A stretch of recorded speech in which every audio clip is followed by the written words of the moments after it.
Welcome aboard the BK Escape Pod. That's right, it's the augmented and bionic podcast version of the live show. You can hear Saturdays from 10 a.m. till 12 p.m. Eastern on 100.3 FM and AM 1450 WBHF Radio. You can stream the show live there Saturdays at WBHFradio.org or on the free Tunein app. Look out, here we go.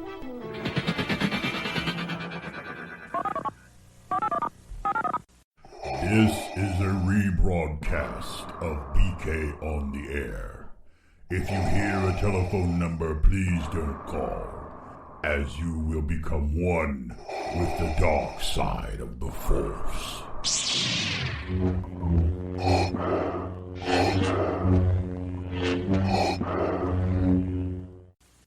Stand by to receive our transmission.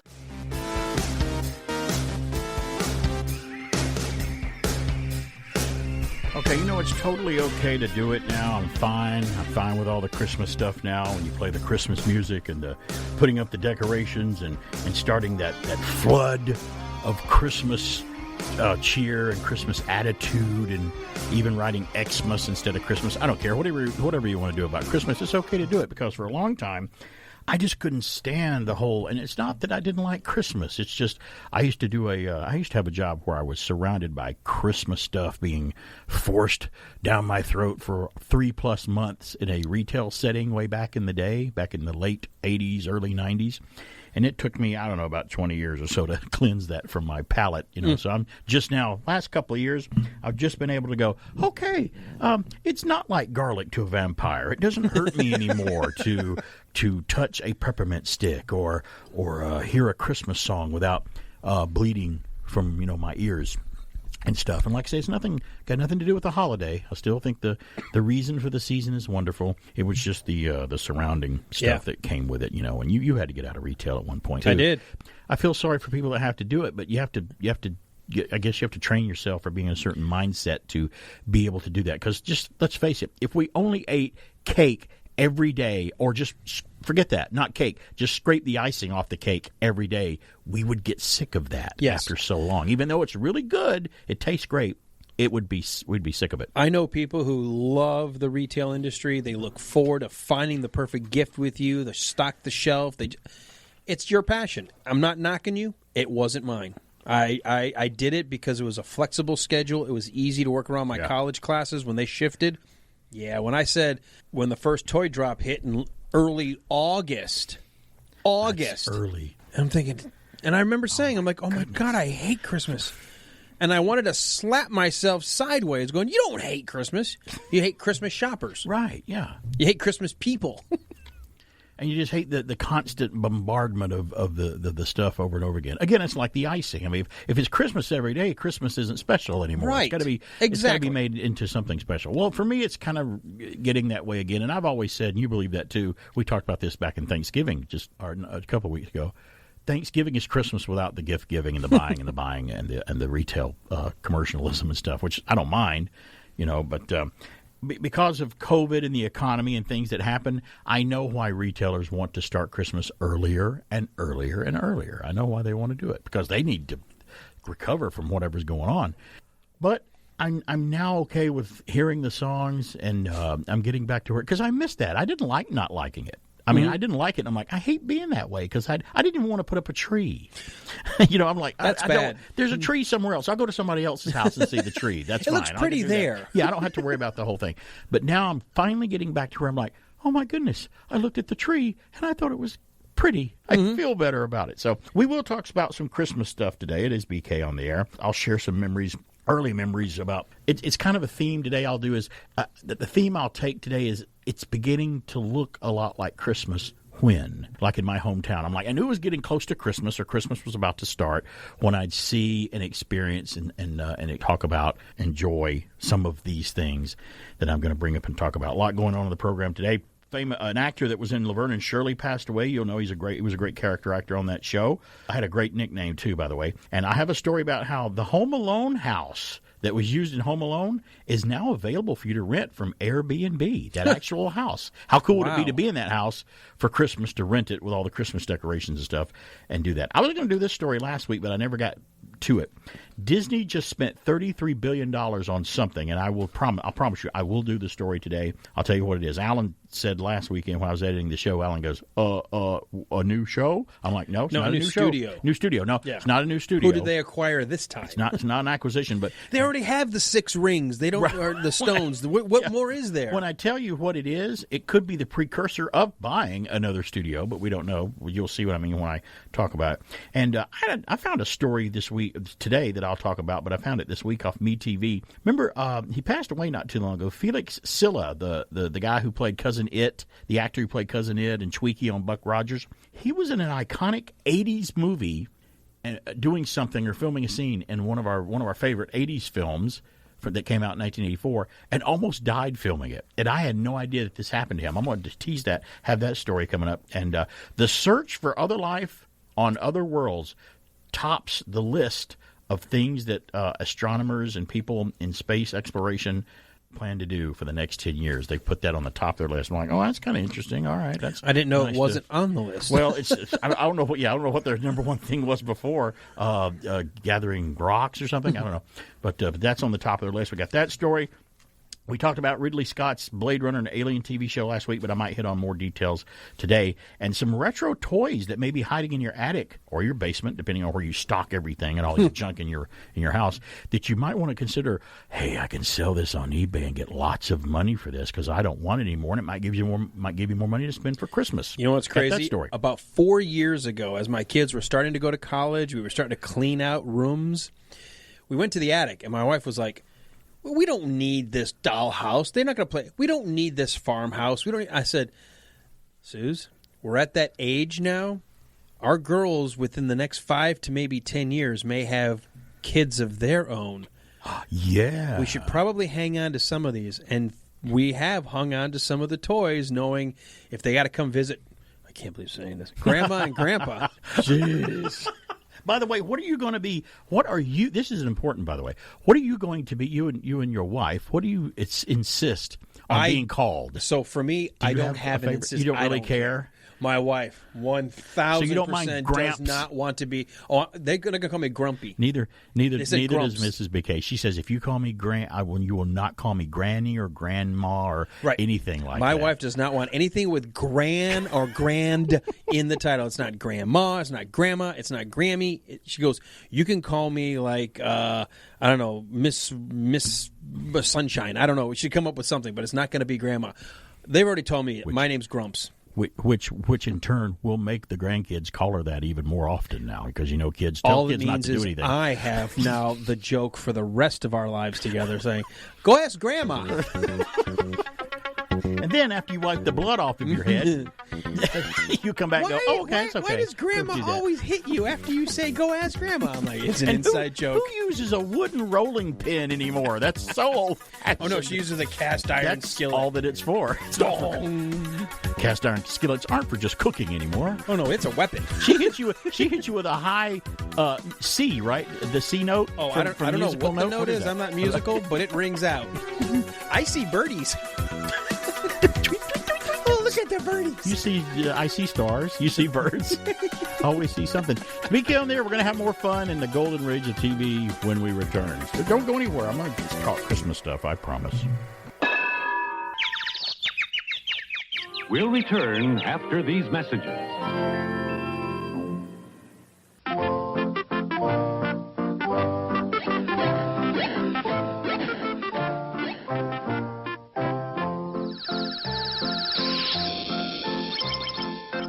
Atari would like to thank you for taking us into your homes. We wish you all a happy holiday.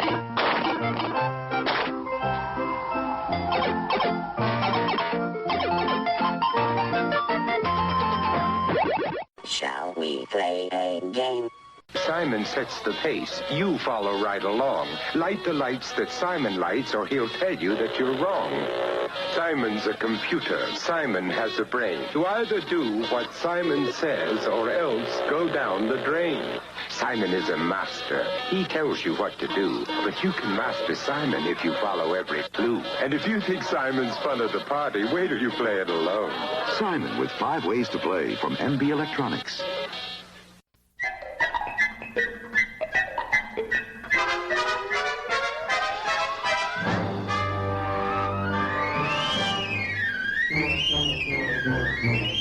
It's okay if you don't understand what he's talking about. He probably doesn't either. It's BK on the Air on AM 1450, FM 100.3, and online using the Tunein radio app.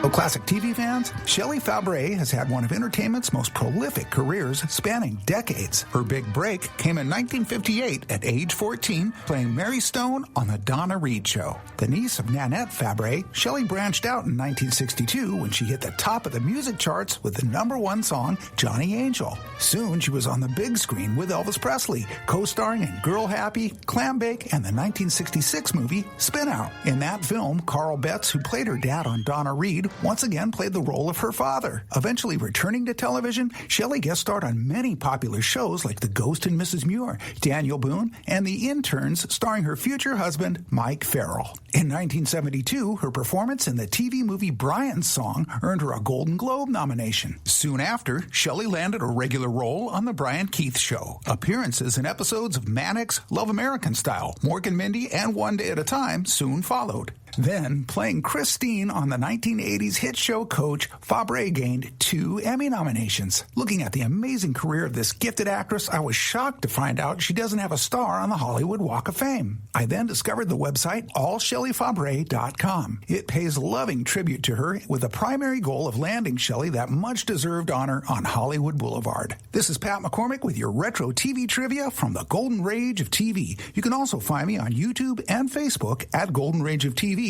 and on Twitter at Golden Rage of TV1. And now back to BK on the Air. This is the first Christmas we've had together in years. I love you guys. I'm making up for some lost time. Authorities are wondering if the masked vigilante who terrorized the city's underworld is back. The past has caught up with me. Should we be worried? No, it's nothing. I'll be home for Christmas.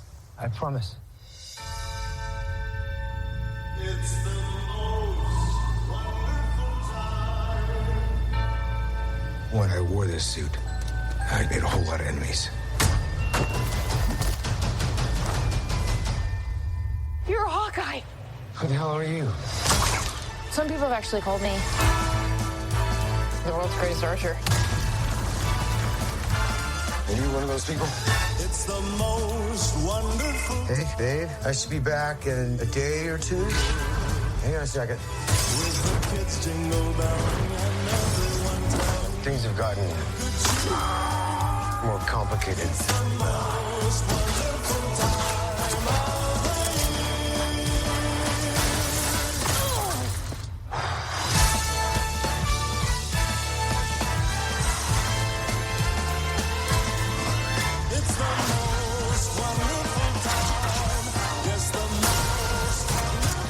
Too dangerous.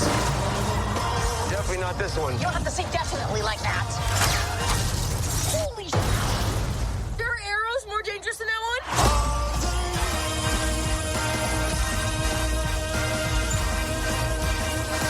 Oh, it's just some Christmas. It is the most wonderful time of the year. Trailer to Hawkeye there. Listening to that trailer, I'm like, it's just there's something new now, I guess, that you can watch that I can add to my queue to watch during Christmas now, because it's a very Christmassy feeling show. Jeremy Renner and Haley Stansfield are fantastic in Hawkeye. We talked about it a little bit last week, but episode 3 is now out at the recording of this show, and I have not seen it yet. I'm going to watch it today when I get home. I'm so It's my mad that Saturday you treat. haven't seen it. It's my treat for Saturday. But I'm glad that you saw Ghostbusters Afterlife. We're going to be able to talk about that later, which is good. So a little Disney Plus Hawkeye show. Hey, I saw episode 3 of Hawkeye. You saw something before me.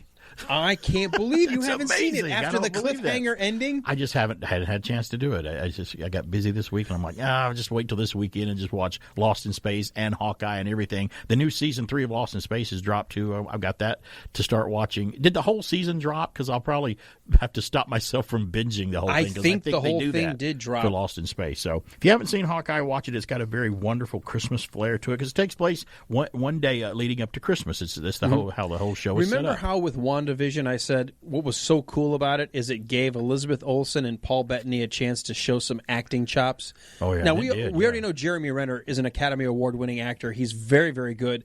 But in terms of his character of Hawkeye, you didn't get a whole wide range. There, you got some of his anger, secondary character. They and couldn't sort of his focus action. on him, But oh my gosh, his comedy with her playing the sidekick, if you will.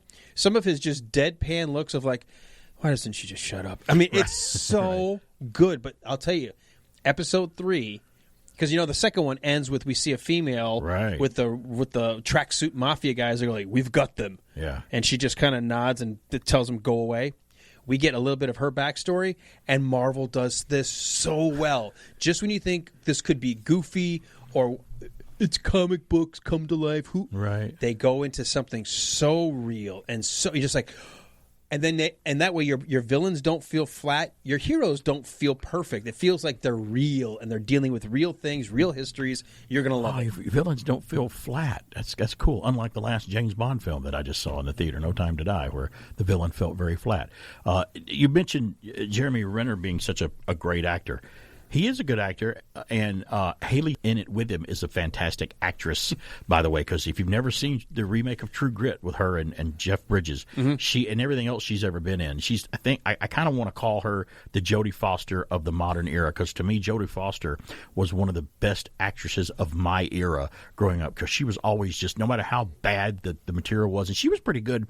Jodie Foster was really good at not really choosing bad material sometimes. She usually wound up picking really great movies to be in. She's picked more interesting films in her later years that are not quite like... But she is if you ever watch Jodie Foster, if you're an aspiring actress or an actor, watch Jodie Foster and how she does it, because no matter what's going on in the scene or in the movie, she's there 100% of the time. She's there in the moment. Haley's the exact same way. And she's showing now that she can kind of do comedic stuff in this, and she's a great character. I think I found out something about Hawkeye that I didn't know about. I saw this, I think it was yesterday. I saw a photo of Haley Stansfield. I think I'm pronouncing her name right. She was in a photo. It was a behind-the-scenes photo of her with the dog that's in the movie. The dog with the one-eyed dog. I think they CGI his eye like that, because in the shots of her with him, he has 2 eyes. The actor dog. So I'm thinking they do that to his eye in their I'm trying CGI? to figure out maybe somebody can tell us. There's going to be a point to that, I think, later. Oh, there will be. Yeah. I will also tell you this. You get introduced to the hand. You just see the sleeve and maybe a little bit of the waist of the person they call Uncle. Oh, okay. To the girl in this episode, number 3. And and I paused it and rewound it, because the laugh, I was like, "Oh my god, I know that laugh." It wasn't ho ho ho. It wasn't like Jabba the Hutt. Are we going to know who that is? I suspect. Is it a male character? Yes. Okay. I think I know who it is, I'm going to be doing this. I'm playing Clue. I'm not going to convict yet, but right. I suspect you're going to play your bet and go. I'm going to put down at this. I person. suspect it was a crime lord boss that we all know. Yeah, that may be bald. Maybe I think perhaps it's no hair. It sounded so much like Vincent D'Onofrio. Right. But you don't hear a word. He just chuckles. Yeah, and pinches the girl's cheek. Well, there's also rumors that there's rumors all over the place. Rumor control. We don't know what's true, what isn't. And everybody should take sometimes some duct tape and duct tape Tom Holland's mouth shut, and along with duct taping his arms behind his back so he can't take tweet. His phone from him. He can't tweet anything. Tom, we're taking your phone away. I'm a multi-million-dollar actor now. You can't do that to me. I'm like, yeah, we can. Benedict, take his phone away. So I've heard that one of the people that because we know Peter Parker's in trouble in the new Spider-Man No Way Home movie that's coming out, because of what the end of the last film, Mysterio was blaming his death and the attacks on everything on Peter Parker. Right. And he's like, and by the way, Peter Parker is Spider-Man. He just puts it out there for everybody to hear. Well, I hear that part of the story of the new movie, which if you watch the trailer, you notice that he's being. I think they're trying to prosecute him, or they're talking to his family. I think they're talking to Happy from Iron Man. They're talking to his aunt Marissa Tomei in the police station. They've got them either under arrest or detained, and it's her birthday today, by the way. And birthdays, Marissa Tomei, her birthday today. Let's just think about that. Did you ever see The Wrestler with her? No, I didn't.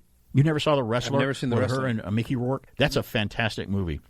You should really watch it. She plays a stripper in it, and I'll just leave it at that. Now I know why you like it. Yes, I didn't say striper, not Candy Striper. She plays a stripper in it, and it's a very great, well done drama. And I got distracted. I think that Matt Murdock, Charlie Cox, Daredevil, is defending Peter Parker, I think, in the new movie coming up, which is fantastic. They just drop that Easter egg. Nothing else but just that. That's all I need. That's all I need to know. Somewhere down the line, we'll get Daredevil again. Theories and things that I think might happen. I'm not even sure if it's on Netflix anymore. I know the it was going to run out. How long Netflix could have those Marvel properties? I don't think it is either. But I loved Daredevil 1, 2, and 3. Yeah, is it so on? I need to look. Is it on Disney Plus yet? I don't think so. I'll have to look, and it's probably on its way there eventually. It'll supposed wind to be up there. I know that they just took off the Disney Plus. Just got rid of the two Fantastic Four movies that 20th Century Fox did. You can't see those anymore on Disney Plus. I'm like, where did they go? But that horrible one they made just a few years ago, another reboot. I don't know if you remember that. They did yet another reboot, which terribly tanked at the theater. It's still on there to watch. Not that I want to see it, but that may be a precursor to, we don't want you watching any of this because we're about to introduce the Fantastic Four to you, and we don't want to sully the thing. So, well, look at that. We've come to the bottom of the hour. We're going to take a break, and when we come back, we'll flash the audience the news, the weird, the strange, and the bizarre. We might have some calls, too, after the bottom of the hour. But I got a lot of more stories coming up on the program day long. When I teased earlier, Honda is actually coming out with a Civic. Remember the Civic's their smallest car. This car is going to be a retro throwback because you have to do something when you drive this car that you can't get much anymore. You can't find these cars anymore. Maybe shift. I don't know. Might be something like that. Love a good stick shift. So that's cool. You like manual? You like manual shifting those gears? I do. You'd be amazed at how many people don't know how to do that. I know. Isn't it great? I learned on one. BK on the air. If you open the door of this big new 1973 car, you won't find anything really new. You'll find big contoured bucket seats, but that's not new. You'll find a big padded sculptured dash, a sporty steering wheel, but you've seen all this before. And every big car comes with a big curved windshield these days. It gives you a great view of the world, but it's not new. Plenty of legroom, nice but not new. And there's nothing new about finding all these big things under one big roof. What is new is finding all these big things under one little roof. Introducing the 73 Super Beetle. It's so completely changed and comfortable inside, you won't know it's a Volkswagen until you're outside. Fireplaces glowing, icicles growing, hearts overflowing with cheer. It's that wonderful season we all find so pleasing, the Toys R Us time of year. The world's biggest toy stores, Toys R Us, the biggest selection, Toys R Us. It's the Toys R Us time of year. Toys R Us. I've fallen, and I can't get up. We're sending help immediately, Mrs. Fletcher. Hey, we're back. It's BK on the air here on AM 1450 and 100.3 FM WBHF. I want to tell you about Cartersville Bicycle Service and Supply.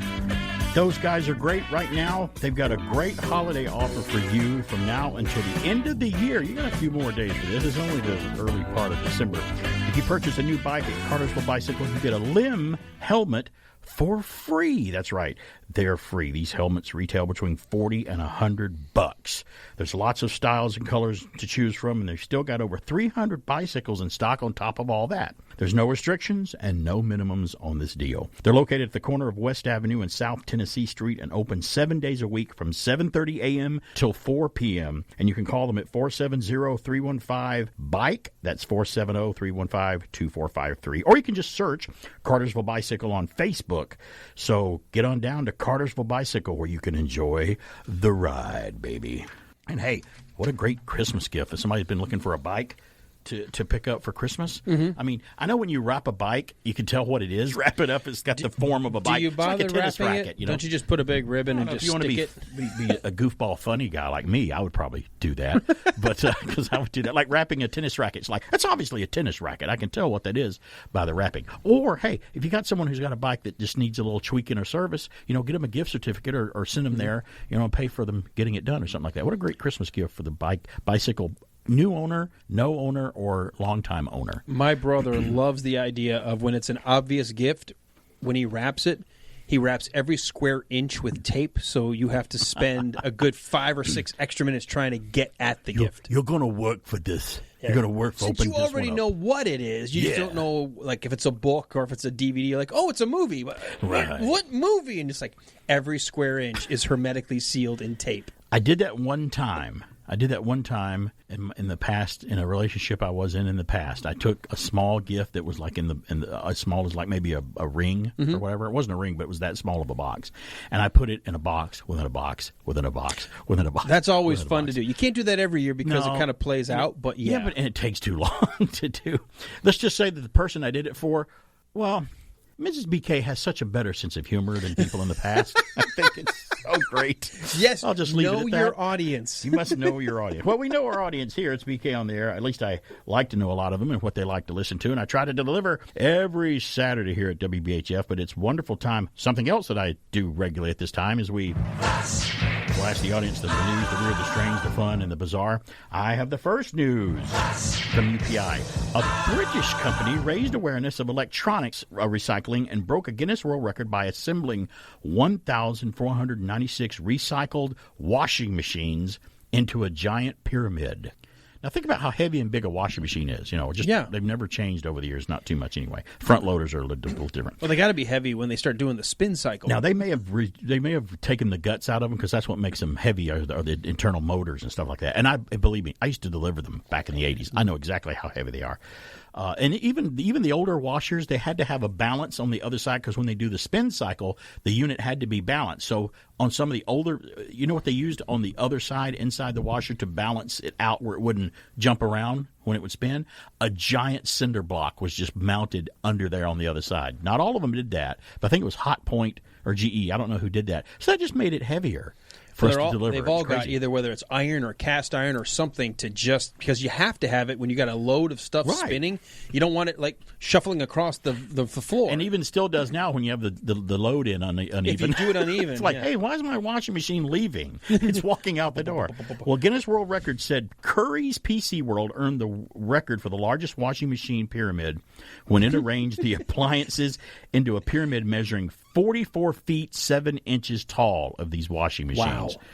Wow. The pyramid square base, composing of 256 just at the base washing machines, measured 31 feet 7.5 inches on each side. That's how big the base was. You would need it to go that high. Curry said the record attempt was aimed, as we said earlier, at raising awareness of recycling services for electronics. Isn't it interesting now that when something's wrong with your flat screen TV now or some of your electronics, you just throw them away. In the old days, we had the TV repairman. You know what's now crazy? It's disposable now. You bring up washing machine, like, well, what's electronic?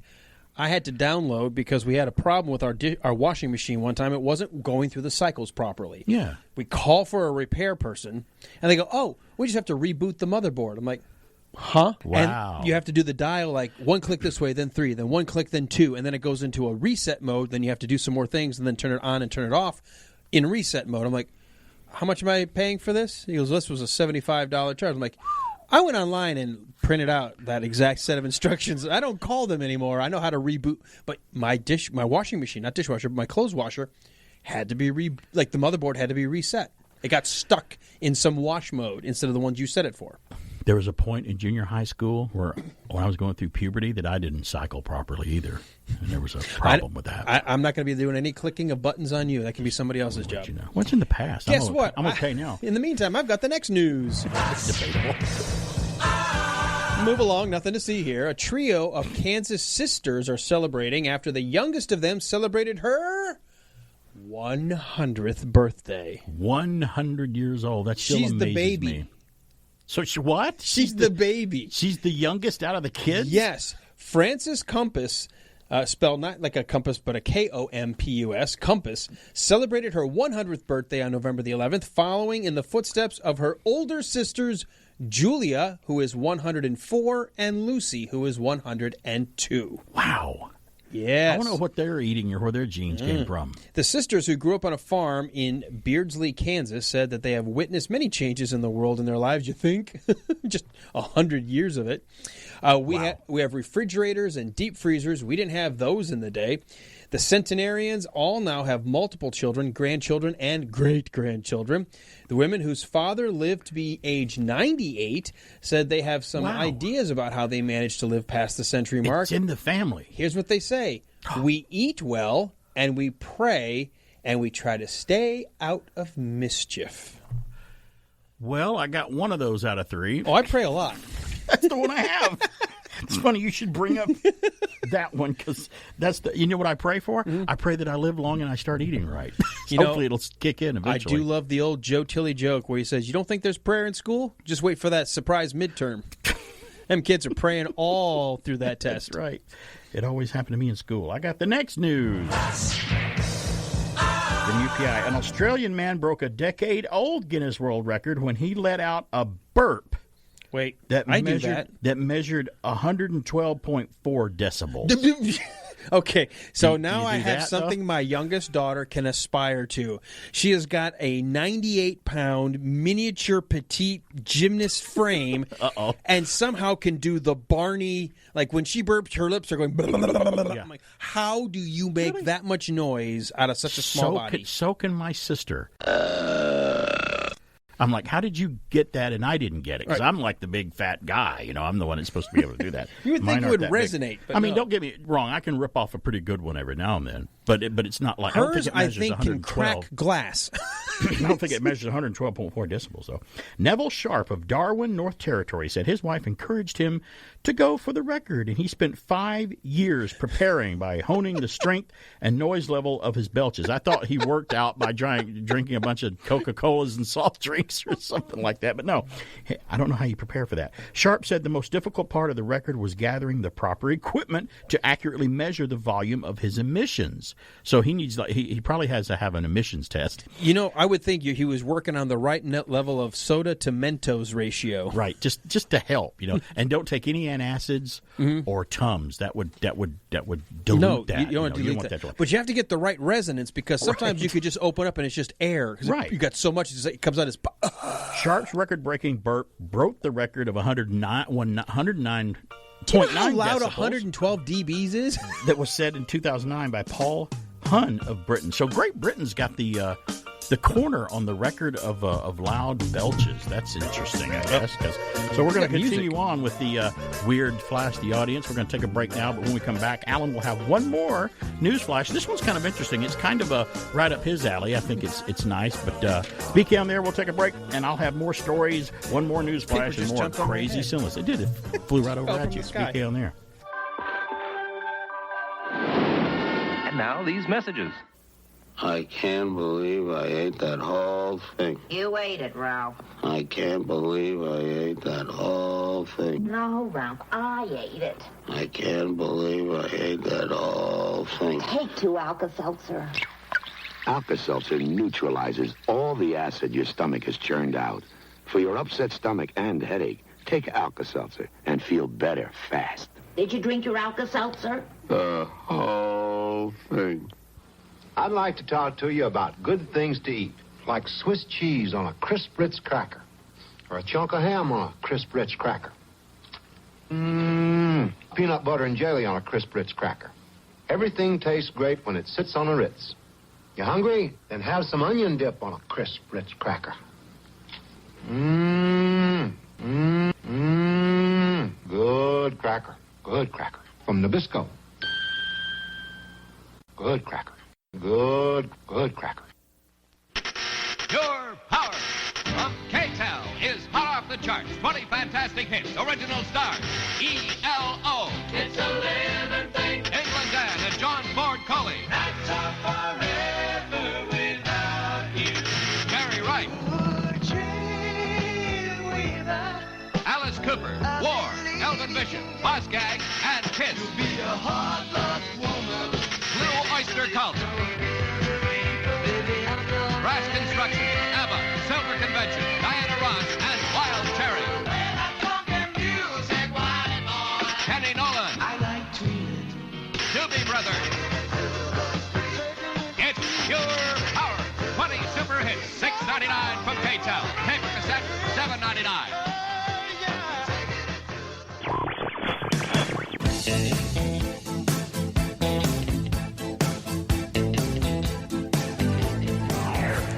Hey, we're back. It's BK on the air. I want to tell you about Rock and Shop right here in downtown Cartersville, 21 North Wall Street. They got records out. They got record albums down there. They've got T-shirts. They've got memorabilia. They've got old advertisements from long-gone Atlanta stations that you grew up with. All kinds of collectibles and stuff down there. See Eddie Bruce. Sounds like he's got a superhero name. It's because he is a superhero. He's Mr. Rock and Roll at Rock and Shop here in downtown Cartersville. Check him out. Speak down there. Let's get back. I think Alan has one more. I do have one more news. You'll like this one. This is very interesting. What's crazy, for folks who listen to the Wilder Ride podcast, our listeners' lounge, we always do a strange. We did homage to BK. We always try to find a couple of news stories that are just so outlandish, you just can't believe they're real. I listened to the Wilder Ride podcast. This story will come out next week. You have this one too? I read this headline and I'm like, I wouldn't have this kind of luck. Check this out. 60 lucky people who went to a British pub to see an Oasis cover band ended up spending 3 nights there because of a weird blizzard that hit this British Isle this past week. It was a Thanksgiving week for us. Andrew Healds, co-owner of the Tan Hill Inn in Swaldale, which is known as Britain's highest pub, it's about 1,732 feet above sea level, said 2 of the 3 roads leading to the business were blocked by snowdrifts Friday night, and the third was blocked and downed by a downed power line. Folks were there. They were going to stay there for the cover band. It was Oasis. They ended up being snowed into a pub, a 17th century pub. Think about this. It was around during Shakespeare's day. Thankfully, the pub was so well stocked with both alcohol and food that they were able to deal with the 3 days of not being able to get, crews couldn't get to them. Like you said, there's worse places to be Think snowed about how in. cool. I mean, it's like when you see, what was the zombie movie? Zombieland. No. Shaun of the Dead. Shaun of the Dead. Where they're in the pub. They're Yeah. like, hey, what better place to hide out from the zombie apocalypse but a pub? Go to the Winchester. I'll go. Since this is a long story, I'll just go through because I just got done reading it for our podcast. The band continued to play. When they needed a break, they broke the karaoke machine out. They all were taking turns. The coolest thing about the story and the version that I had of this story was the pub owner said that everybody realized we were stuck there, and they all started to pitch in and help clean up. They would take turns washing dishes, and so that way they could keep the pub technically rolling as they were making all the meals. Now, they still had to pay for their meals. The meals were greatly reduced in price, but the alcohol, which flowed freely, you still had to pay full price. Yeah, I'd get stuck in a knitting store or something like that because I'm like, oh, look at the crochet work, look at the yarn. I haven't seen needlework like that. I've never seen needlework yarn like that. No, I'd be in some water machine some gas station truck stop somewhere with unwashed floors. Those 3 people that never leave playing the little casino machine in the back. Oh my goodness! Yeah, the smell smoking of smoke and a little bit of. Like, you want to introduce them to some deodorant? Help yourself to the chips. I'm like, do you got anything else to eat in this place? No, man. Got a jar of pickled eggs over there. Pickled eggs and stuff like that. That's hilarious.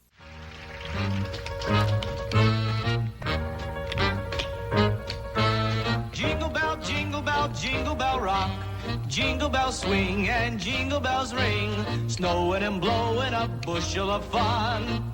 Now the jingle hop has begun. Oh, jingle bell, jingle bell, jingle bell rock, jingle bells chime in jingle bell time, dancing and prancing in Jingle Bell Square in the frosty air. Hey, that's the Big Ragu from Laverne and Shirley. The Big Ragu. Eddie Mika has passed away. He was 69 years old. Every time I see an age now when someone dies, now that I'm 55, I'm like, oh, that's too young. Oh, that's too young. Oh, no, that's too young. Well, that's too young. That is too young. Right there. Quote, everybody was proud of Eddie's accomplishments on TV, and he was a funny guy. They said in a press release, Eddie always loved to dance and sing and make jokes. He always tried to make people laugh and enjoy themselves, unquote. They weren't sure of the cause of Eddie's death, but confirmed that the actor was home alone in Newhall, California on November the 27th when police found him. They did reveal that 6 months ago that Eddie went to the hospital and was diagnosed with a blood clot. Mika, whose real name was Edward Rudolph Mekjan, Mekjian, was best known for playing Carmine Ragusa. That's Shirley Feeney's, Cindy Williams' boyfriend on the sitcom Laverne and Shirley from 1976 to 1983. I keep forgetting how long Laverne and Shirley ran. It ran for quite a few years, spin-off from Happy Days. He also had roles on Fantasy Island, The Love Boat, and later he was on Family Matters, and I had no idea that he appeared on Family Matters. He was nominated for a Tony Award for his role in The Lieutenant in 1975. Cindy Williams paid tribute to her co-star on social media by saying, quote, "My darling Eddie, a world-class talent who could do it all. I love you dearly. I'll miss you so much, but oh, the marvelous memories," unquote, she tweeted. So there you go. Another sitcom actor. And he was one of those where you just remember him. You know, he liked to come on, and I think his signature song on Laverne and Shirley, he liked to sing, "You Know I Go From Rags to Riches." It's that Rags to Riches song that I think was made popular. Who sung that? I think it was Tony Bennett sung that. Because we saw Tony Bennett in concert, about 3 or 4 years ago. God, you're old. He did that song. No, I just like Tony Bennett. But no, you're right. I am old. What's your point? You know, you're just a few years behind me. Shut up. No. Grandpa, I'm going to call you Grandpa anyway when you have grandkids. I'm Grumps. I'll call you Grumps. Hey, Grumpy. And hey, exactly. Grampy. I think it's so funny because you know how much fun I have. I'm laughing all the time. My kids, they think I'm grumpy because I complain about all their crap all the time. Like, because your stuff is crap. Oh, they're crap. Your stuff is crap. Wanted to pull this up quickly. We didn't have time before we ran out of the news jog. Crap. The news flash. But the guy that belches 112 decibels. Yeah. Just to give you some other things so you know. How loud things are? A power mower, like if you're cutting the lawn, is about 94 decibels. Really? The average nightclub with music and people talking and all that hustle and bustle, the sound of just noise, 97 decibels. Wow. An ambulance siren, when recorded from the driver's seat if the window's open, which is pretty loud, is 100 decibels. The only thing louder than 112, an average rock concert, is 115 decibels. So an ambulance going by your car when you have the windows rolled down, because you know it gets louder and it fades away. Loudest it gets, his belch your car is louder than that. Right. Okay, now I don't want to hear it. I mean, I want to be far away from when he does that. Loud. I knew when you said 112, I'm like, do you know how loud that is? And there's no way, if I played a soundbite of it, you still wouldn't get how loud it is. It would just sound like a loud belch to you. So I'm not even going to attempt that. 770-386-1450 is our number. Somebody's calling right now. I have an idea who this is. Hello, Hello, Barry. Hello, Eric. How you doing, Schlep Rock? So, okay. Uh-oh, here we go. In the first part of the show today, you kept saying Haley Stansfield. Yeah. No, it's Steinfield. Oh, it's like Frankenstein and Frankenstein. Okay, well, thanks for correcting that for me. I appreciate that. Hey. Stop that. I said thank you. Don't besmirch her. I can't help for the show. Hey, now. Just because I resemble that, don't mean you have to call me out. Don't call me out. Did you see Hawkeye yet? Did you watch it? Oh, I do not have the money. No, you haven't even seen it yet. You're calling in to You don't have a correct relative me. who's going to share your Disney Plus account with you? Not that we're advocating. I don't have any friends. You don't have any friends. You know what? That's Eric's right. He's truthful. calling us. He's truthful, so I mean, he's a truthful guy. He doesn't lie. Dude, Hawkeye is so much fun. It is a great show. It really is. I want to see it, but I don't have any friends. The first thing is to go find friends. Yes, that's your first task that you should start doing. Thank you, Dr. Field. Maybe we'll find some friends for you and wrap them up, bring them over as Christmas. Be friends with people. Be friendly. Yeah. So there you go. That's our advice to you. Thank you, Dr. Field. That's our gift to you, is letting you know how to make friends. That's okay. That's our free gift. Thank you, Grandfather Christmas. What is with you today? Were you a Hawkeye fan? Did you like reading his comic, or were you just, when he was with the Avengers, that's when you saw him in the comics? I've always been a Hawkeye fan. Okay, good. Yeah, he's a great character. He really is. And I thought that Hawkeye and Black Widow, they were minor characters with Marvel, and I'm like, how are they going to work in the movies? But they've actually wound up being some of the most popular Avenger characters. Yes, and you know I have issue with Black Widow, but that's because of you. Oh, what is that? Refresh me. What are you talking about? You didn't take me to see the movie. No, I didn't take you to see it. Okay, it's my problem. How come everything's my fault? You know, Eric, you'll be able to watch it soon enough. You didn't miss a whole lot. I was I wasn't as big of a fan of Black Widow. You'll see Black Widow eventually. It's a movie, so it'll come out on a platform that you'll be able to see. and that's all I got to say. No, there's nothing wrong with looking at Black Widow. All right, we'll talk to you later. Bye. Well, if that's all he has to say, then we are lucky. So, Eric. Love you, man. Hey, Merry Christmas, Eric. He is. I think it's great in Hawkeye when he goes, and we talked about this, he goes to see the Captain Rogers musical about Steve Rogers and Captain America. And it's okay until Black Widow character starts kind of walking around on stage in the musical, and he's just they make a point of pointing out kind of like she's centered in the. You realize that's who he's looking at, and he's suffering from a lot in that show. Which if you went through what he went through, he's just a normal human being. He's not a god or a super soldier. You got to hit me up after you see episode 3 because there's still that hanging on to him. Hey man, I'll hit you up after I see it. I'll give you a text. Send me a text. I'll do it, and after I watch Lost in Space too. It's good. And after you watch the whole show, you got to let me know how you liked it. I got 3 seasons to binge. It's okay. Now. You can do it. Just think you can go right into season 3 and not have to wait. I got something to do for the holidays. Kind of like I did when I watched The Sopranos. I waited several years.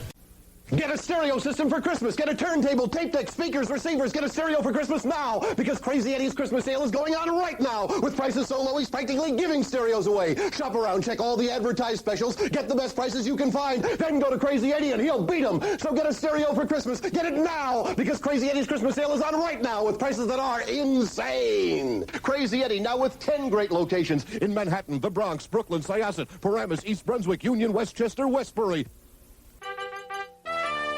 It's Slinky, for fun it's a wonderful toy. What walks downstairs alone or in pairs and makes a slinkity sound. A spring, a marvelous thing. Everyone knows it's Slinky. It's Slinky, for fun it's a wonderful toy. It's fun for a girl and a boy. It's fun for a girl and a boy. Get a Slinky in a size and color you like in metal or plastic. WBHF. Stand by to receive our transmission. I got a bad feeling about this.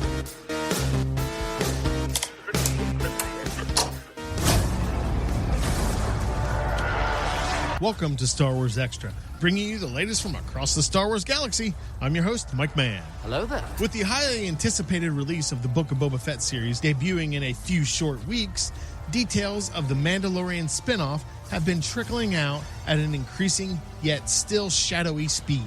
This week alone, fans were treated with yet another teaser trailer. In this new short, much of the material was rehashed, but with a few scenes that make the details all more magnificent. Fans see an up-close of an unmasked Boba and what can be assumed to be a Bacta tank, similar to the scenes of Darth Vader and Luke Skywalker after injuries and healing. As Star Wars fans do, most conclude this is caused by the bounty hunter's run-in with the Sarlacc pit in Return of the Jedi. Whether it is a present-day scene or a flashback is still unknown, as multiple timelines will be exposed in the series. Also in the trailer, a scene of Boba Fett and Fennec Shand in the hangar of Jabba's former palace as they approach Fett's ship, Slave One. While this may be a new, exciting scene for many fans, video game enthusiasts will recognize the palace garage from the Battlefront game, tying in yet another platform from the Star Wars universe. The Book of Boba Fett debuts December 29th, streaming exclusively on Disney+. I like it. This week also brought the official announcement that Ivana Sakano is joining the cast of the Ahsoka series. Sakano is known for her role in Pacific Rim Uprising. The Ukrainian actress will be portraying a new enemy of the former Jedi, and in typical fashion, the rumors and speculations commenced immediately after the announcement. Most notably, the fan community speculate that Sakano will be portraying a character named Ar-Alani, a female Chiss military admiral. Ar-Alani is the same species as Grand Admiral Thrawn and also has a strong connection and history with the Chiss-turned Imperial Admiral. And as an already established fact of the future series, Ahsoka is searching for Thrawn so she can find her friend and Jedi Ezra Bridger, who was last seen blasting into hyperspace with Thrawn. Star Wars Ahsoka, starring Rosario Dawson, Natasha Liu Bordizzo, and now Ivana Sakano, begins filming in 2022 and is expected to release by the end of the year or the beginning of 2023. Revenge is not the Jedi way. I am no Jedi. And last up this week, Hasbro announced that the addition of Malaki Lee to the HasLab Rancor 6-inch Black Series crowdfunded project. For those who don't know him by name, Malaki Lee was the Rancor Keeper from Return of the Jedi. Hasbro's crowdfunding projects are based on the amount of backers they can gather to support the project, which is essentially a commitment to purchase the product, and the commitment turns into a purchase once the goal is reached. Malaka Lee will be added once the 9,000 backing goal is reached. As of this writing, there are 5,000 supporters, 4,000 shy of the number needed to throw the Rancor into production. The project's backing period ends December 6th. Realistically, if the HasLab Rancor crowdfunding project does not meet its goal, there is always the possibility that Hasbro will release Jabba the Hutt's favorite pet in the future and at an undetermined price. Only time will tell. However, a 17.5-inch tall Star Wars beast would be absolutely amazing. Shut up and take my money. That's all the time we have. This episode was written by Droilag Media exclusively for Star Wars Extra. Be sure to tune back in next week for all the latest and greatest in Star Warsing. For Star Wars Extra, I'm Mike Mann. And now, back to BK on the air. Going to hyperspace. Thank you, Mike Mann. Star Wars Extra. Star Wars. Speaking of that, who owns Star Wars? Disney. Disney owns Star Wars. I have a Disney story here that I teased that I wanted to do from Variety. Disney's about to spend $1 million. $33 billion, that's $1 billion, on content just for 2022, the upcoming year. They plan to increase its overall spending content to $33 billion, which their fiscal year begins on October the 1st, it said. Details on the company's previous year and forecast for the upcoming year, or for the coming year, were revealed in its annual report, which was filed to the Securities and Exchange Commission just a couple of weeks ago. The $33 billion figure marks an uptick of approximately $8 billion, that's $8 billion more, to the company's 2021 spending, which reportedly tallied up to $25 billion. The boast is driven by Disney's intention to expand its reach on streaming through platforms like Disney Plus, Hulu, and ESPN Plus, rather than through the company's linear business on television and film. The $33 billion total includes content, sports rights, and other content for ESPN, ESPN Plus, and other platforms. The massive strategy underlines how Disney is approaching direct-to-consumer content as a high priority, expanding its investments in streaming with a sense of urgency. The annual report spells out that Disney plans to release approximately 50 titles for theatrical and streaming distribution during the fiscal year of 2022. This includes both film and episodic television series. The company also stipulates that its packed release timeline may be impacted by production being halted due to the spread of COVID-19. What? Still, again, ongoing? Come on.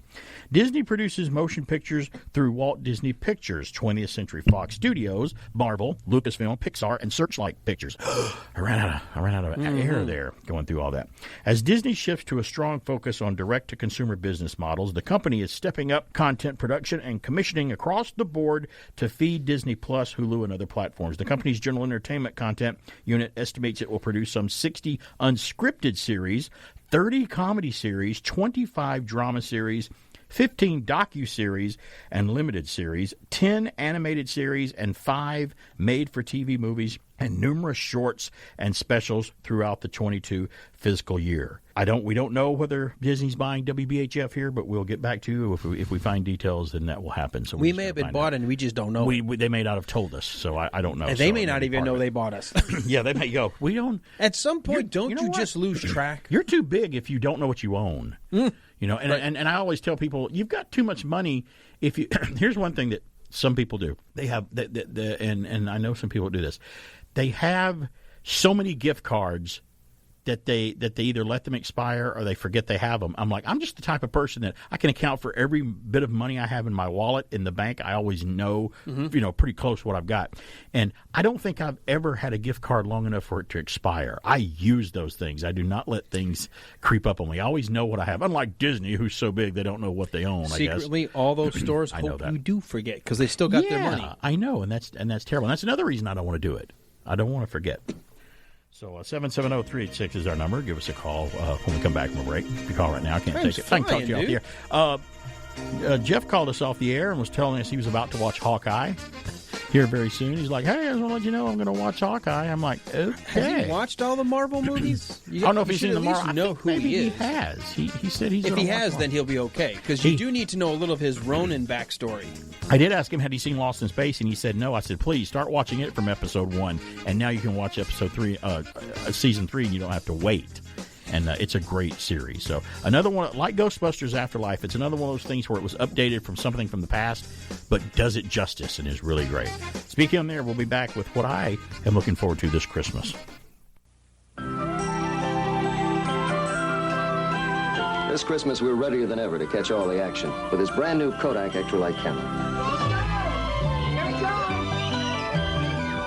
The built-in flip-out flash means you're always ready. Ready in a flash to get those sharp, clear pictures you might have missed.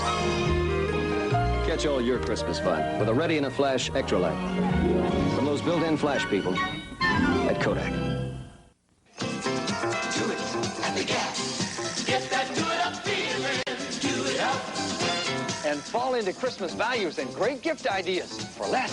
Save at least 15% on great-looking Britannia jeans in the season's most wanted styles. Now at super low prices of less than $20. And for gals, buy our painter's pants for $15 and save $4 on a colorful sweatshirt. A great outfit for less. Take the humbug out of Christmas and fall into the gap. Fall into the gap. Woo! This is Dr. Johnny Fever with a prescription for those Monday night blues, WKRP in Cincinnati. Tomorrow and every Monday at 8, 7 Central and Mountain. Take only as directed. This is CBS.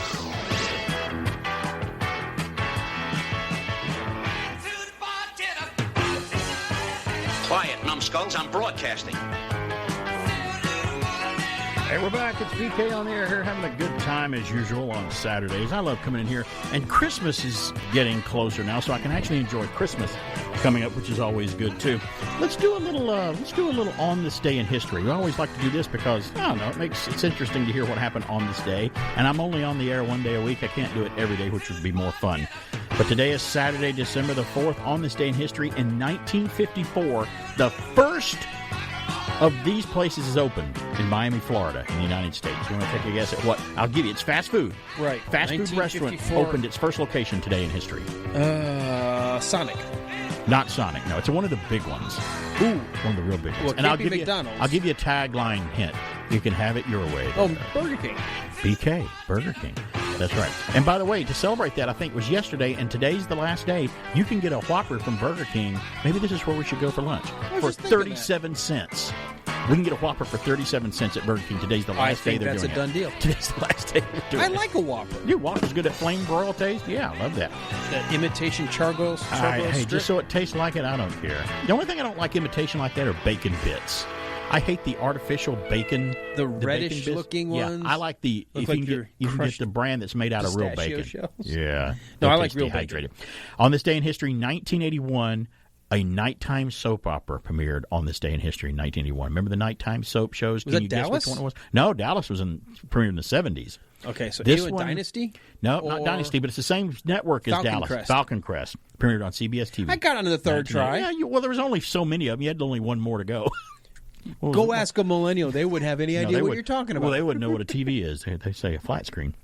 In 1996, on this day in history, NASA's first Mars rover was launched from Cape Canaveral on this day in history. And I'll tell you, if you've never seen something live launch from Cape Canaveral or launch pad, it's really fun. I got to see the space shuttle launch in 1983 at night, and it was a sight to behold. You can't see the space shuttle launch anymore, but you can see other launches. They're free to go watch. If you just get a pass in advance, you have to fill out a pass to go to see it. I think they still do that. On this day in history, in 1985, Roger Moore made an announcement. Roger Moore is James Bond 007.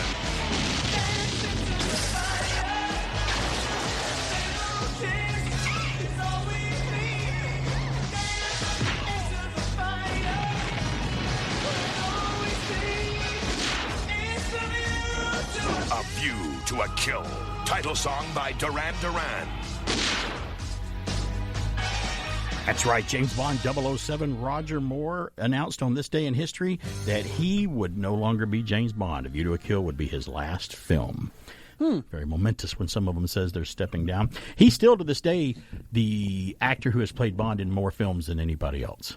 No one's passed his, I think, 7-film mark. Now, Daniel Craig has played Bond longer time-wise because his movies were so spread apart, but I don't count that. I count how many films you've been in is really the one you count. Today's birthday, a James Bond birthday today. Maurice Binder, American photographer and film title designer for the bulk of the James Bond movies, was born on this day. He died in 1991. Remember the stylistic way he would make Bonds come on with the titles and the girl silhouettes and the music and everything. A lot of the later guys who took over emulated that and tried to update it. And I think they've done a fairly well job bringing it up to date using computers and special effects to do it. But did you know that did you see the 1979 version of Dracula with Frank Langella that John Williams scores? That's a great movie. I interviewed John Badham on this program, the director of It and Saturday Night Fever and some other films a few years back. And there's a love scene in that Dracula film between Dracula and Lucy, and as they're having vampire love, turning her into a vampire because if he bites her, she will turn into one. The whole sequence is done by Maurice Binder from the Bond film, and it looks like a James Bond sequence. The love scene does because it's got the silhouette of a bat and the moon and fog and stuff, and and laser lights and stuff. If you ever see it, that's Maurice Binder. Lights? And some laser lights in there that they use for effects. It's very James Bondish. Now, I'd forgotten that he had done the title sequence for that love scene, Maurice Binder. Today you'll know who this is. Today is Pappy Boyington's birthday. Baba Black Sheep. Today, the pilot from the original Black Sheep Squadron back in the day, United States Marine Corps fighting ace during World War II. He died in 1988. Do you know he was in one of the episodes of Baba Black Sheep just played a character, played a general, I think. Just as a walk-on role or something. You know, that's one thing I've yet to do. When I inherited them back when my dad passed away, I've got seasons 1 and 2 of Baba Black Sheep, and I have not yet watched them all on DVD. I think it's streaming on the NBC app or Universal, but I have the box set on DVD. That's a great show. I mean, that show never failed to entertain me. I thought it was a fantastic show, made by the same people, Glenn Larson and all the people that put together Battlestar Galactica and some of the other shows. It's the Vipers. Remember the Vipers sequences from Galactica where it would show the Vipers launch, then it would show them in the cockpit. It would be that camera angle of them in the cockpit, and you know what it was? It was just a mock-up cockpit on the set with stars in the background going by them. They were shot. Them in the cockpit of the Corsairs in Black Sheep were shot exactly the same kind of way. It's like, this looks like Galactica, only they're on F-4U Corsair planes cockpits. It's the same producers, you can tell. Good old Universal stuff. Today is Victor French's birthday. You remember Victor French, American actor, Little House on the Prairie, Carter Country, Highway to Heaven, good friend to Michael Landon. Michael Landon, yeah. He died in 1989. He was a funny guy, too. That sitcom he was in called Carter Country. I don't know if you ever saw it, but it was on ABC, and it was a short-lived show. Right around the Jeep? It was sort of set in a small town wink, in the wink, South. Nudge, nudge of the Carter. It was funny, though. It was very funny. He played the sheriff in that show. Today is Wink Martindale's birthday, American TV game show host. What was his? You didn't have to do that in studio. I didn't have to wink for you? Well, you didn't have to point it out, so they wouldn't even known. So thanks for pointing it out. A little. That creeps you out? Just a little. Oh, okay. Well, I'll continue to do it then. Don't tell a kid not to do stuff. They'll keep doing it. Well, remember Wink's his game show that he hosts, the biggest one that he worked on? Tic-Tac-Doe. Do you remember that one? Yeah, Tic-Tac-Doe. Don't get the dragon, or you'll lose. Yeah. I was watching Tic-Tac-Doe one day, and I swear to you this happened. This female contestant was on there. She was kind of young, kind of ditzy or whatever, and she's sitting there, and one of the things that he had a challenge in order to get an X or an O on the board.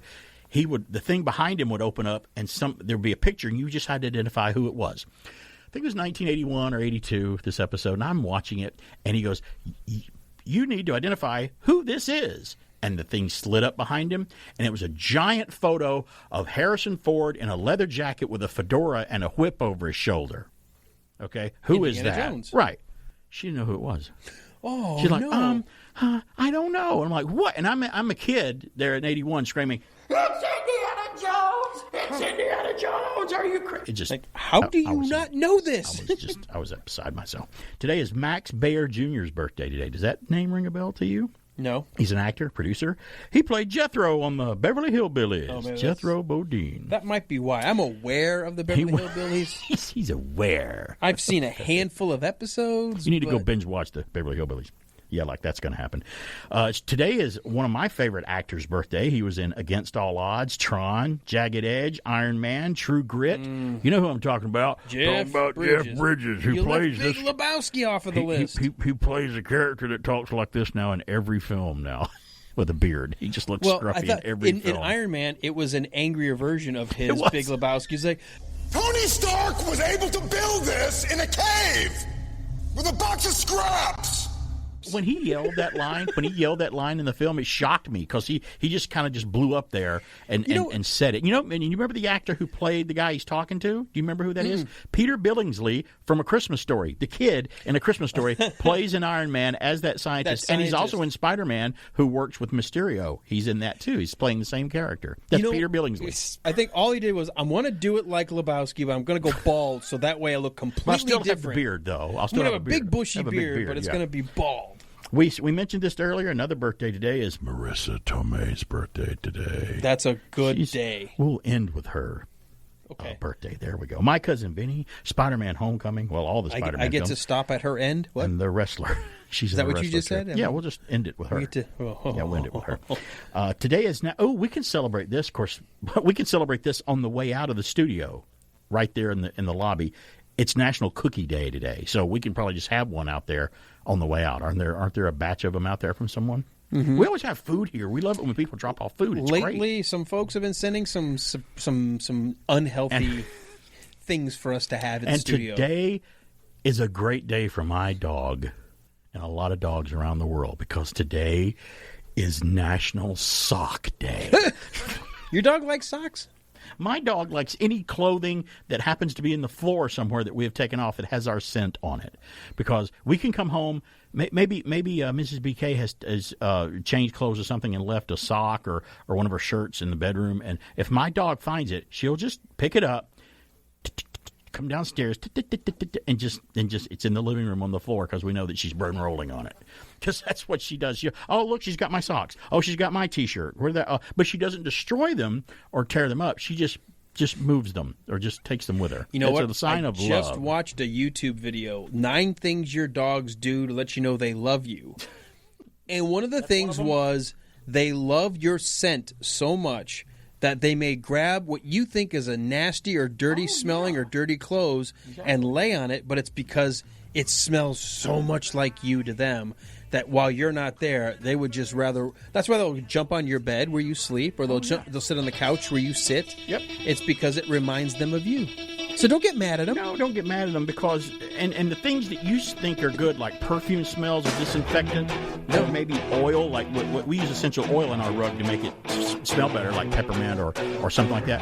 They hate those smells because they're chemically made smells. And if I do that to the rug, Pippa will just roll in it like, I gotta crush my scent over this and get rid of this, and it's the funniest thing I've ever seen. People overwash their dogs. Dogs don't need to be washed a lot. My dog hardly ever needs. I have a dry shampoo for her that just every now and then I'll hit her with. But she'll go to the groomer like maybe once a month. Get her claws clipped and stuff, and her attitude adjusted and things like that. Doesn't really work. I need that too sometimes. Mrs. BK says.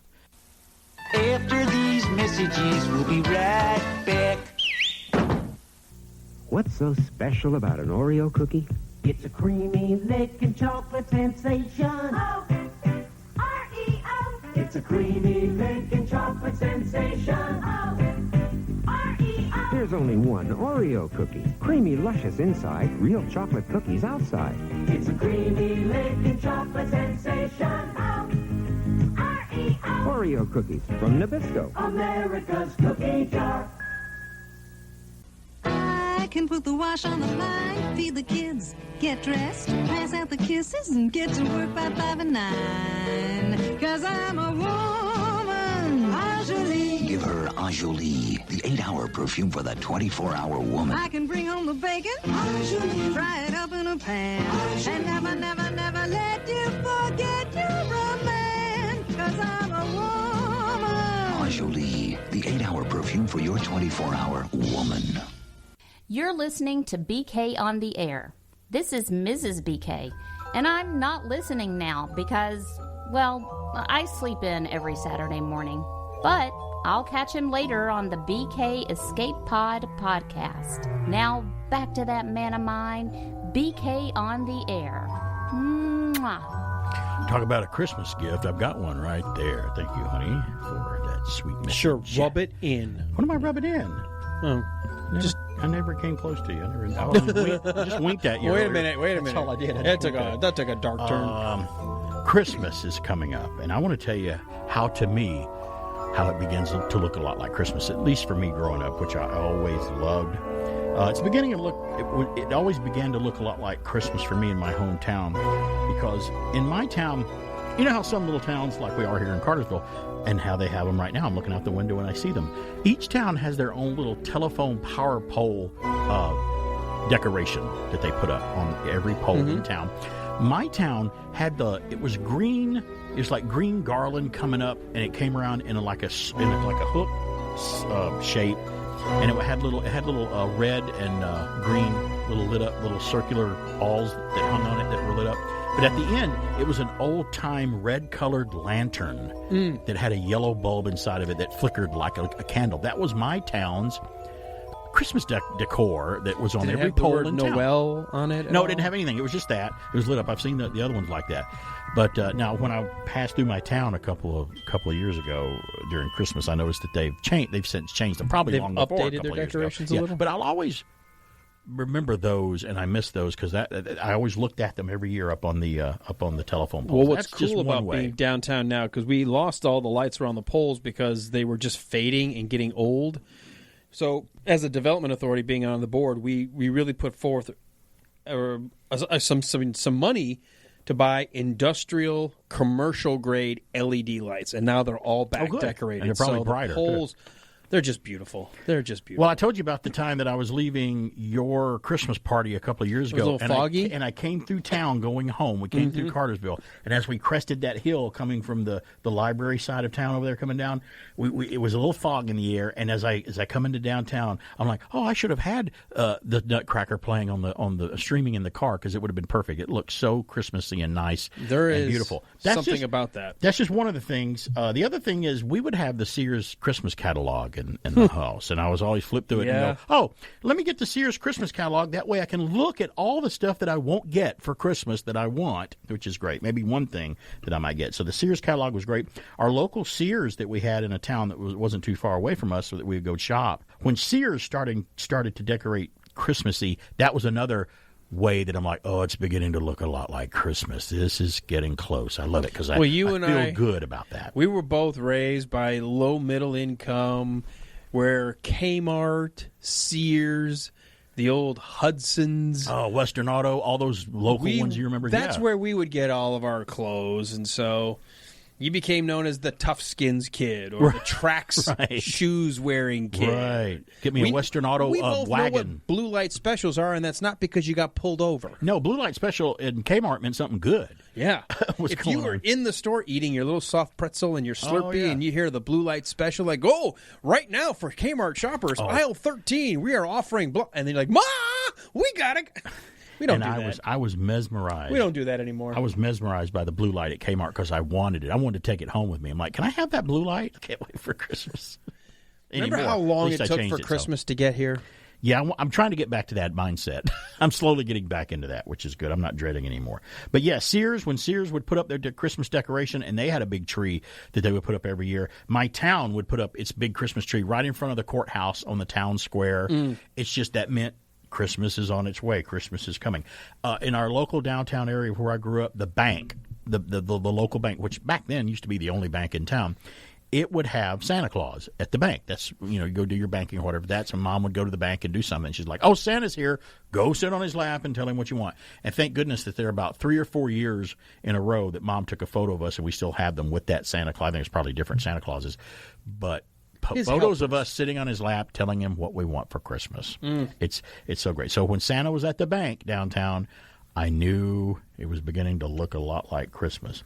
Now we had a Christmas parade in our town. We had a lot of small towns do them, but we did them. And what was always at the end of the Christmas parade, at least in our town, riding on the fire engine in my town, is what they put Santa on, was the fire truck at the end, the big giant ladder fire truck, or the big fire truck they had. throwing out candy. I mean, I don't care if it was hard Jolly Ranchers and he smacked me upside the head with it. I'm like, I want the candy. I don't care. Just throw it at me. Hit me. Knock me unconscious with a grape-flavored Jolly Rancher. I don't care. I thought it was great having him at the end. And we always sat at the same spot at our Christmas parade in my hometown growing up. It was a spot just at in between a convenience store and a laundry. It was just a little spot there, and we always just kind of staked it out, and we would park in the parking lot and sit we didn't even have chairs. We didn't want to sit down. We wanted to stand up, and stand there and watch it. So a lot of things, for me at least, made it look a lot like Christmas, and I always loved those memories growing up. We made, it never failed. My mom always wanted us to make one of our traditions for our trees, and we'll talk more about Christmas as we go along, because you said it earlier today, we're not doing a Christmas show. Either one of us on the station here this year will be off on Christmas Day, so we only got how many shows now without the Two Christmas more show? Saturdays left so in we the better month. squeeze in some Christmas shows over the next two episodes. We strung, along with everything else we made for Christmas, we love stringing popcorn strings. Did you used to do that? We do the thread needle through all the pieces of popcorn and put it on the tree where we wanted it, and put the popcorn stuff up on the tree, and it was fantastic. We always had a good time. We never did it for our house, but we did it in school. Wherever you did it, it was just great. It was fun. And I'll share this later on, too. We did something else. It was a Christmas tradition for us. I knew it was beginning to look a lot like Christmas, or smell a lot like Christmas, because we would take, I don't know who started this, but my mom and dad found this thing that you do is you buy apples. We bought about 5, 6, 7 apples, and you take the apple, and you just don't do anything. You just wash it off, and you take cloves. You know how cloves are pointed? Mm-hmm. You can buy a thing of cloves. That's the only expensive part about doing this, because if you price cloves lately, they're kind of on the high side. But you take cloves and you stick them in the apple. You cover the entire apple with cloves. Just stick them in there. Not all the way. You just stick them into where the end of the clove is sticking out. The little pointy, sharp end of the clove will go into the apple. And you just cover the apple with it, and do about 6, 7, 8 of those. And you hang them in these little plastic basket things, these little holders, and a piece of plastic there. They're plastic netting. They will make your house smell so good for such a long time. And I don't know anyone who's done it since. I did it again a couple of years ago as kind of a throwback. But sticking cloves in apples and displaying them around your home, it was a good Christmas tradition. I may do it again this year. It was just kind of fun. And if you ever do that and you want to do it, you won't be disappointed. Now, and when they get older, they start to get mushy and stuff. You just throw them away, right? Or throw them out in the woods, biodegradable. Let the squirrels eat the cloves and the apples, which I'm sure have fermented now, and they will just get drunk as they walk around and go, oh, time to chew your wiring. Go home, squirrel. You're drunk. The video on the show late at night. Squirrel's gone crazy. Squirrel's gone mad. Squirrel's on skis. Well, let's keep up the Christmas talk here. I should have done this during the news flashes, because it's kind of a news flash story, but I printed it separately because it's kind of a Christmassy separate thing, by Ben Hooper at UPI. The Home Alone house is available for rent at Airbnb. I didn't know that. Some places are, you can do that. You can go visit movie locations. The house, made famous by the exterior shots in the Christmas classic Home Alone, is available for rent. But watch out for the booby traps, it says. The Winnetka, Illinois home, which was prominently featured in the 1990 film starring Macaulay Culkin, is being listed for a single one-night stay scheduled for December the 12th. And that's coming up, because today's the 4th. The listing being hosted by Buzz, actor Devin Rattray's older brother to Culkin's Kevin McAllister. So this is the guy, I guess, the real guy who was his brother in the movie. He says, "You may not remember me be particularly accommodating," Buzz wrote in the Airbnb announcement, "but I've grown up, and I'll be happy to share my family home, my pizza even, with you this holiday season. Just try not to let my tarantula Axel loose this time," he says. Wow. In a quote from the story. The stay includes holiday decorations, booby traps inspired by the film, pizza, and candlelit dinner of microwavable Kraft macaroni and cheese. $25 the stay for 4 guests will also include a screening of Home Alone, Home Sweet Home Alone, the latest film in the franchise. So you'll see the newest one they'll screen there for you, including this. And a Home Alone Lego set that you get. The house will be available. It started being available it will be available December 7th. So, Home Alone. Atlanta's got a new adult party line. It's not like those others where you never know who you're talking to. I can feel it. I can feel it. Don't tell me. I know when there's somebody on the line. Hey, who said that? I'm blonde, beautiful. I used to be an actress, you know. What? Huh? What? Huh? What? Trust me. My friends and I call 976-4444, the only real adult party line in Atlanta. You know what's poppin'? New Incredible! The bubblegum that pops in your mouth. Where's the bubble? That comes later. When you put it in your mouth, it starts to pop. Those tiny little pieces go flippity-flop. It's poppin' and flippity-floppin'. And a great bubblegum flavor. So where's the bubble? I can pop it without the bubble. New Incredible Popping Bubblegum. It pops inside your mouth.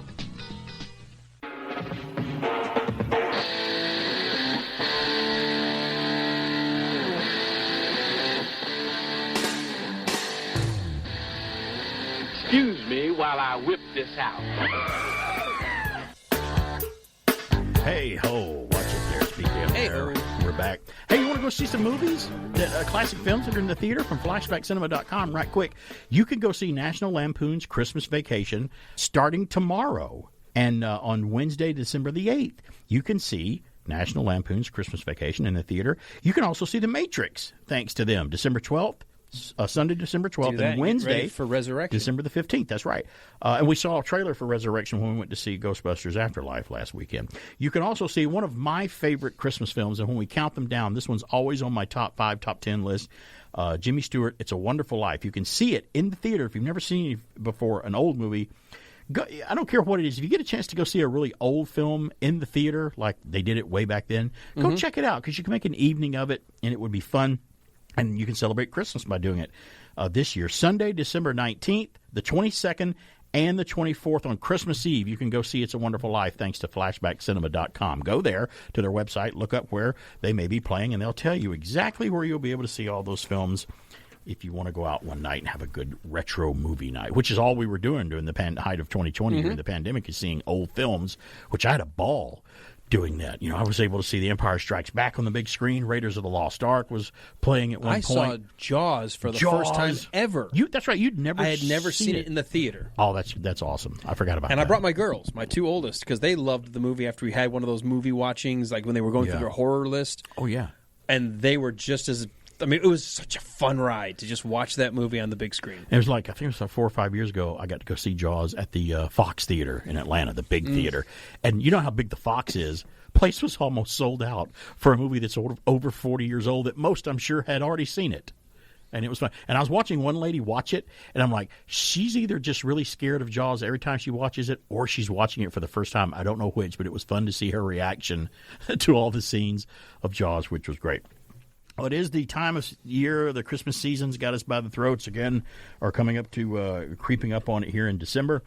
And you may or may not believe it, but you might have some retro toys in your attic or in your basement that you may be able to get rid of, liquidate, sell, you know, and grab some cash to help you out with this Christmas. And here's a few that you might want to look for. This is from Fox Business, Michael Holland at Fox Business.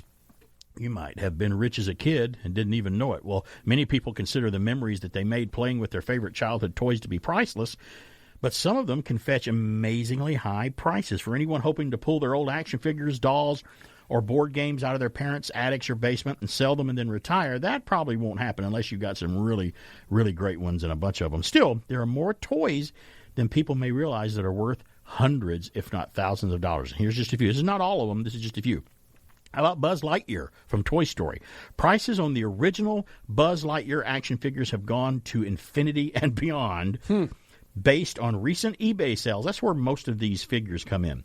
Because you can look at how much something's worth all day long on a place that reports how much it's worth, but to true gauge and see how much people are giving for stuff is go to eBay and see it, because you can only get what people are willing to give for it. Because they may turn around and try to sell it too, so they're not going to give you, if something worth $1,000, they're not going to give you $1,000 for it.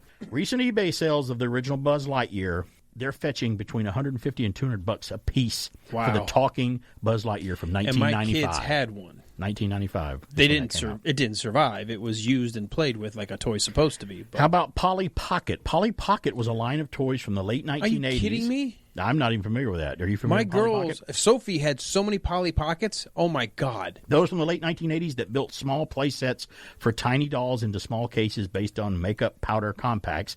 While new entries are still being produced for the line today, vintage sets from the early 90s can sell for hundreds of dollars if they're still unopened. That's the key to getting the most for them. I'm sure if they're intact and and not open. No, you they might have can get been something for them. Played with. And they've been lovingly played We with. still have all of the Polly Pockets, so I was talking about that. We have them. For some people that actually played with the toys, they had as kids, large bundles of old Polly Pockets, here you go, can sell for $700 to $900 a piece. I'm like, wow. That's amazing. G.I. Joe. We all familiar with G.I. Joe. I had a G.I. Joe, but now for you and I, G.I. Well, I don't know about you, but for me, G.I. Joe meant a big 12-inch action figure with fuzzy head and fuzzy beard. Right. That was G.I. Joe for me. Some of the G.I. Joes can sell for thousands. One collection of G.I. Joe dolls listed on eBay for $30,000, while the 1987 G.I. Joe Defiant Space Shuttle Complex, which was huge. That was a huge playset, and the other G.I. Joe playset that was massive was the aircraft carrier one. I saw that one too. The starting bid on the Defiant Space Shuttle Complex from 1987 was $17,000 for that one. Wow. That's some big stuff. Legos. Wow. Let's talk about Lego sets. Now, see, I never had Legos as a kid. I never had Legos. Never built. I had Tinker Toys and Lincoln Logs. Those were I never had a erector set. I was never good at that, so I was never going to be an engineer. While there's no pain worse than stepping on a Lego barefoot, which rivals. Try stepping on a dog bone sometimes too. You're familiar with that too. Mm-hmm. Slice you right open. It might help to learn that some Lego sets are worth a good amount of money. For example, the Royal Knights Castle from 1995 can sell for up to $3,000 if it's still in the box. Now, that's the point. Who's still got it in the box? I mean, even back then, you're not thinking, I might can sell this later. Right. I might can sell this later, if you're not in the mindset. Now, a collector does that. He'll buy one to play with. He'll buy one to maybe display and then one to keep to sell later. That's how they seriously do it. But, hey, Lego sets that sell for $3,000, that would make you certainly feel Everything is awesome. Everything is cool. awesome. Everything is awesome. If that I happens. had so many Lego sets growing up, and my kids got into Legos as well. How about the Ghostbusters toys? Think about that with the new movie that came out that's such a success. The Ghostbusters Firehouse and figurines from the 1984 film now could go for over $1,000, while the Lego Ghostbusters Firehouse headquarters is listed online, the headquarters, for hundreds of dollars. Are you okay? Who are you guys? We're the Ghostbusters. Who does your taxes? That's incredible. I mean, who would have ever thought? You and I never think that anything's going to be worth. And we're also not ever going to find anything that's worth anything in our house either. No, we've talked about that. Well, now that you mentioned the Polly Pockets, now I'm trying to decide maybe we should just sell a big bundle of them because Sophie loved Polly Pockets, and the problem they were so small because everything. Yeah. That's the point. I'm not even familiar with them. Yeah. Imagine like Dollhouse where you can have like all the things and like the furniture and the cars and all that stuff, but small. Do you have to play with it with tweezers or something? No, not quite that small. But for small, a kid who's got small fingers anyway. But I remember Susan would say you always end up vacuuming up like a shoe or a hat or something. Remember, these are not all of them. These are just some of them. Star Wars. Many people aware that some Star Wars toys are worth a lot of money. Just too many to mention, and I can't go through all of them, but just know that they are.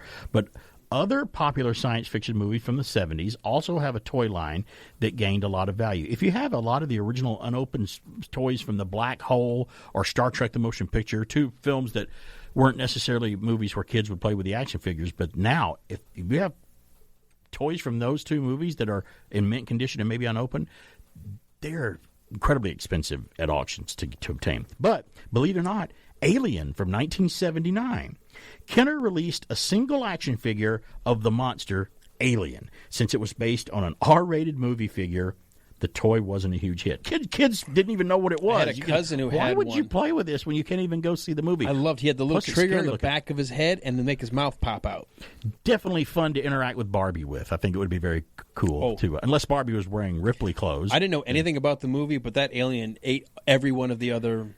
Yes. Today, however, that alien figure can sell for over $1,000 if it's in the box still, which is not too shabby. I can do a lot of things with $1,000. Even if the box has been opened, people are still willing to pay hundreds of dollars to get their hands on that toy because it was so incredibly rare now to get.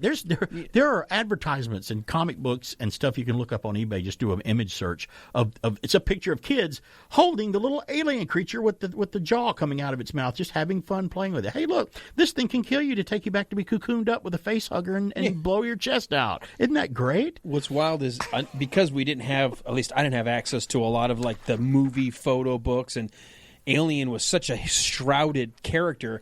That was the first time I could really look at the bodysuit. I thought it was cool looking. It was tubes very coming out of its looking. back, the banana head, And you hadn't even seen the film. No, you hadn't even seen it. But I was fascinated at this creature. The first time I saw Alien was with a friend of mine. He and his dad lived on the other side of town. He's a good friend of mine. And it was only them that lived there. He divorced his wife, and my friend lived with his dad. They had Showtime when it was first came out. You know, these movie channels were new. And he goes, hey, there's a sci-fi movie coming on tonight called Alien. And I'm like, I like Star Trek. I like Star Wars. I'm a sci-fi fan. Surprise! Yeah, let's watch it. I'm all for it. Spaceships, sci-fi, this would be great. We started watching it. I'm like, okay, there's a spaceship. Okay, looks like a big square. It's not really like a Star Destroyer. It's not firing lasers okay, it's yet. cool. They're going down. They have spacesuits and stuff. And, okay, there's a bunch of eggs. Oh, and as I watched it, I found myself terrified by it, but I could not stop watching it. I mean, I was intrigued. I was in. Mm-hmm. And we'd never seen any, like Star Wars, we'd never seen anything like this either. Okay. And I'm watching it, and then when it finally, it's ramping up, it goes through everything, and it's the end, and when it's over, I looked over to them, I'm like, that was terrifyingly great. I said I was scared through the whole time because, it's 1980. The movie came out in 79. About a year or two later, maybe in 81, it would hit cable back in the day. And we're watching. I couldn't believe it to this day. And I know we talk about Alien a lot during our Halloween show, but that was the first time I saw it, and it affected me just as much as Psycho would affect someone in the 60s. It affected me just as much as Jaws affected me. Exactly. And it was what? A gothic space horror film. Don't know if Ridley Scott took the Jaws accidental mistake of showing the monster as little as possible, but that is what made Alien so freaking scary. It was. How little you saw it until the end. Well, there's just a few toys that you might want to think of looking for if you got them somewhere stocked up in the basement or in your kid's closet or in the basement, wherever you have to have them. You can sell them maybe on eBay and get a little extra money for Christmas, or repackage them and give them to somebody that like a collector would really love them. But just know you may be giving them something that's very expensive. Very valuable. Check it out first. BK on there, thanks for being here. We'll still can celebrate Christmas for the rest of the month, and we'll see you next week. Thank you, Alan. Bye. BK on there. Don't ever tell a lie. Say your prayers at night before you go to bed. And so, as our friends south of the border could say, adios, amigos.